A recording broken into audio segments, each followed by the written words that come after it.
संत नामदेव बड़ा मंदिर प्रांगण में श्री राम लीला समिति के तत्वावधान में चल रही रामलीला मंचन श्रृंखला में मंगलवार की देर रात लक्ष्मण शक्ति प्रसंग का जीवंत मंचन किया गया।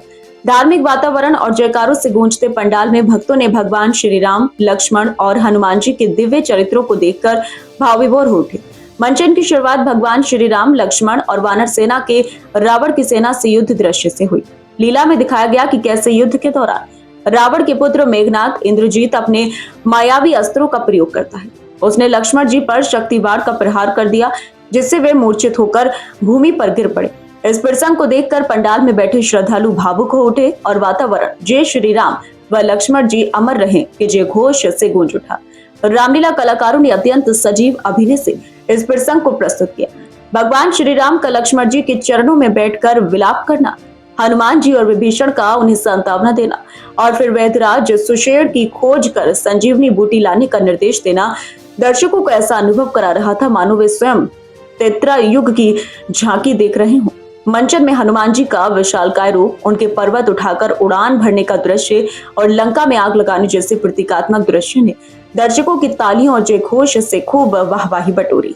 रामलीला समिति के पदाधिकारियों ने बताया कि इस मंचन का उद्देश्य केवल धार्मिक मनोरंजन नहीं, बल्कि समाज को धर्म, सत्य और आदर्श जीवन की प्रेरणा देना भी है। श्री राम और उनके पराक्रमी भाई बंधुओं के जीवन से युवा पीढ़ी को त्याग, पराक्रम, धैर्य और कर्तव्य निष्ठा का संदेश मिलता है।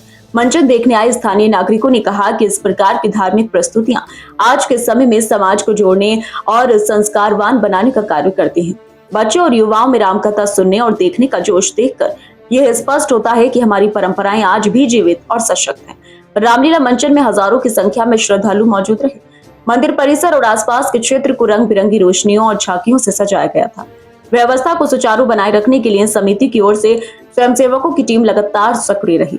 अंत में समिति की ओर से घोषणा की गई कि आने वाले मंचन में हनुमान जी द्वारा संजीवनी बूटी लाकर लक्ष्मण जी को पुनर्जीवित करने का अद्भुत दृश्य प्रस्तुत किया जाएगा, जिसका श्रद्धालु बेसब्री से इंतजार कर रहे हैं। इस मौके पर अध्यक्ष लाला पुरुषोत्तम, सरन गुप्ता, रामबाबू भटनागर, सीताराम रोहेला, नरेश सक्सेना, मुनेश भटनागर, सुनील गुप्ता, ठाकुर ओमकार सिंह, जयप्रकाश मंत्री रोहितास सैनी, पृथ्वीपाल सिंह सहित अन्य लोग भी मौजूद रहे। इस प्रकार देर रात तक चले लक्ष्मण शक्ति प्रसंग के मंचन ने श्रद्धालुओं को न केवल भक्ति और आध्यात्म की अनुभूति कराई, बल्कि उन्हें रामकथा के आदर्शों को जीवन में अपनाने की भी प्रेरणा दी। लेकर के चला गया। अभी तक तो हम तुझे एक बच्चे की भांति खिला रहे थे। अच्छा, जिस प्रकार से छोटे से बच्चे को खिलाया जाता है, उस प्रकार से हम तुझे खिला रहे थे। अब तक मैं खेल खिलाता था, अब तुझको खा जाने की बारी है। यह सत्यवान का रूप धारण करा पहुंची मृत तुम्हारी है। इसका मारा बेसुध होता,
लेने को वर्ती।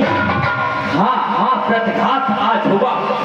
इन राजन वाले बाबू का मंडल के, मौर्य मंडल के, गौ मंडल के सन अब अपने प्रतीक्षा की पीड़ा ये बताएगी प्रति असुरों के ताजा लोग से अब जीवन आए। इसलिए समझ जा इंद्रजीत क्या इंद्रजीत बना है। धनुष में साइबान चला वह कहीं नहीं दब सकता है। जो बोल रखता है मुस्तफा, ये रघुवंश काल का पूरा है, कर देगा चूरा दोस्तों। यह आकाश पर सदृश है, सब पर मेरा रोदन, इंद्र है धनुष तो ये धान आधी से चल रहे। अरे चंद्रेनी मेरे काम है, ये नासिया है बजरी तो बादल गुलाब। अयोध्या का रहने वाला, अरे लखन बबला, तेरे जैसे को मारना बस यही मेरा काम है। लक्ष्मण, ये धरर धसके गगन चमके, ये बनाते आप जाए पकड़ने को इस जगत की शक्ति है। मुझे चक्रे मुझे पकड़े, नहीं है जंजीर में सकी, बजे छीने मुझे बीने नहीं आती, नहीं है वायु में सकी, हमें ऊंचा उठाने की, नहीं है अग्नि में सकती, हमें जिंदा शान की। तैयार हो जा।